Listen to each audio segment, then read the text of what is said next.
কবি অপূর্ব দত্তের লেখা কবিতা ভালো থেকো মা।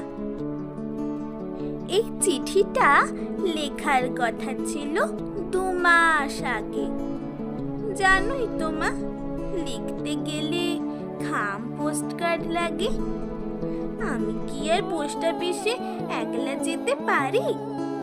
আমার যাওয়া বলতে কেবল পল্লবীদের বাড়ি, তাও ভাগ্যিস এক পাঁচিলে, খুব উঁচু নয় তাই 5-6টা থান ইট সাজিয়ে টপকে চলে যাই। ছোটদাকে রোজ বলতে বলতে আজকে হলো দয়া। জোড়া শালিক দেখলাম বলে দিনটা এত পয়া। তোমার জন্যে আমার মাগো কি মন খারাপ করে।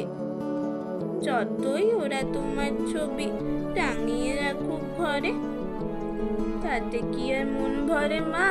সত্যি বলছি, শোনো, ছবির মা কি আদর করে? গল্প শোনায় কোনো? বাবা বলে তোর মা গেছে দূরে, অনেক দূরে, এই ধরে নে শিমুলতলা কিংবা মধুপুরে। বাবা ভাবছে রুমি বোধহয় আগের রুমেই আছে। উল্টো পাল্টা যা হোক কিছু বুঝিয়ে দিলেই বাঁচে। জানি না এই চিঠি তোমার হাতে পড়বে কিনা। তুমি তো আর আসবে না, তাই আসতেও লিখছি না। একটা কথা চুপি চুপি লিখছি তোমায় শেষে। তোমার রুমি ভালোই আছে, তার সে নিজের দেশে।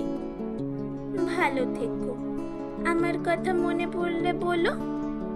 এবার উঠি, পিয়ন কাকুর আসার সময় হলো। নমস্কার।